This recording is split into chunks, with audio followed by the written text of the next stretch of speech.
Chers amis, nous avons tous vu les terribles images des inondations qui ont touché la Côte d'Azur en fin de semaine dernière, faisant 20 morts. Ma première pensée va bien évidemment aux familles endeuillées, auxquelles j'adresse mes condoléances.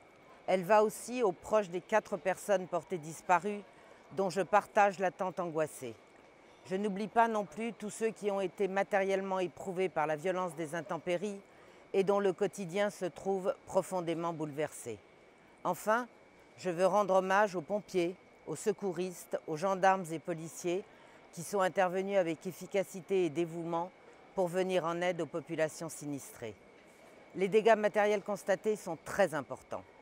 Le bilan matériel et financier à prévoir apparaît déjà particulièrement lourd.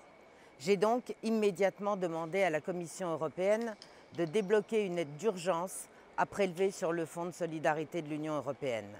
Celle-ci permettrait de contribuer à la reconstruction des infrastructures détruites et à la reprise des activités. Ce ne serait que justice puisque la France est le 2e contributeur net au budget de l'Union européenne. Chers amis, il est temps de dresser un premier bilan sur la question des responsabilités et les moyens de protection civile mis en œuvre par les autorités censées être compétentes. Les responsables politiques ne doivent pas se laisser submerger et guider par l'émotion, même si celle-ci est parfois très forte.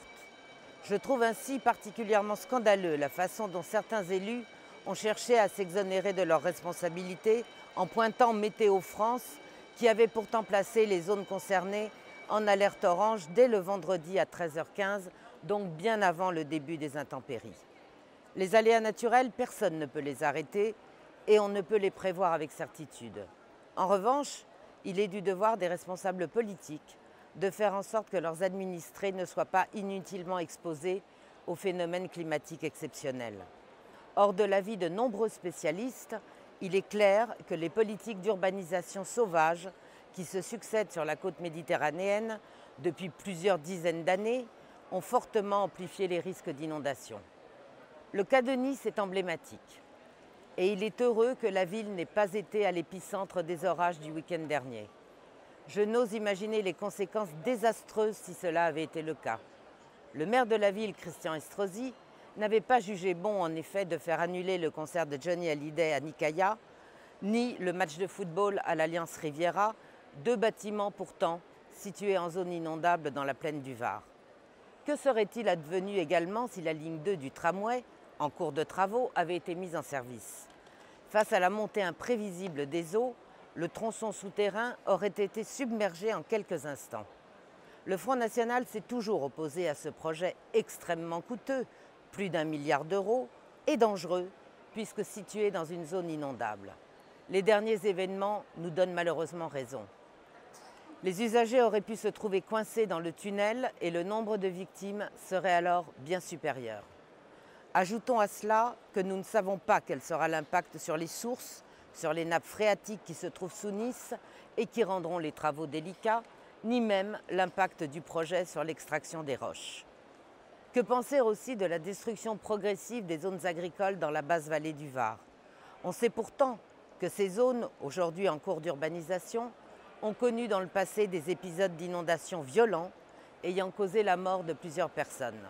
On sait aussi que ces zones agricoles permettaient d'absorber les eaux de pluie, ce qui n'est pas le cas bien sûr des zones urbanisées. Faut-il rappeler que le bassin Nice-Cannes-Mandelieu est identifié comme étant un territoire à risque important d'inondation. Alors c'est très bien de présenter des programmes de prévention des inondations, comme le fait le président de la métropole Nice-Côte d'Azur, j'ai nommé Christian Estrosi. Mais à quoi cela sert-il si l'on continue de construire et de bétonner sans discernement dans des zones à haut risque?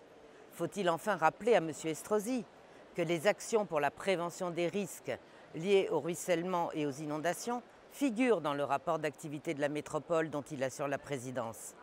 Il est donc bien sûr de sa responsabilité de veiller au nettoyage des cours d'eau.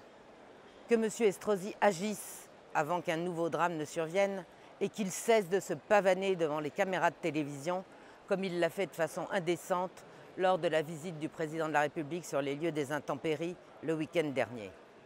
Chers amis, je vous renouvelle tout mon soutien et toute ma solidarité et je vous engage, comme je le fais, à obliger les responsables politiques locaux à prendre toutes les décisions nécessaires et urgentes afin d'assurer votre sécurité. Il est par ailleurs vital de confier la présidence de la région PACA à Marion Le Pen et à son équipe afin que des mesures de bon sens d'aménagement de notre territoire soient enfin appliquées.